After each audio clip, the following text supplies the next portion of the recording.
10 থেকে 15 দিন ব্রুডিং করতে হয়। এভাবে ব্রুডারের নিচে 36 ডিগ্রি সেলসিয়াস তাপমাত্রায় রাখতে হবে। আর পানির বাটি দিতে হবে। এখানে 550 বাচ্চা, আমি পানির বাটি দিয়ে দিয়েছি 5টা, দেখতে পাচ্ছেন 1 2 3 4 5। আর এই যেভাবে খাদ্য নৌকা দিতে হবে, এখানে খাবার দিতে হবে। এগুলা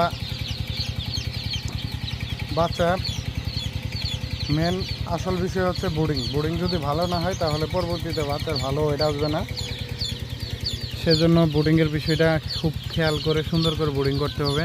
পেপার বিছাই দিয়েছিলাম, পেপারটা নষ্ট হয়ে গেছে, লিটারটা চেঞ্জ করতে হবে। তো দেখতে পাচ্ছেন এখানে লাইট দিয়ে দেওয়া হয়েছে।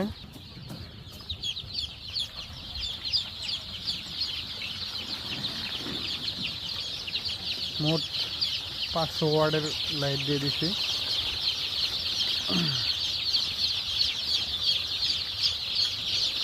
বাচ্চাগুলো খুব সুন্দর হয়েছে।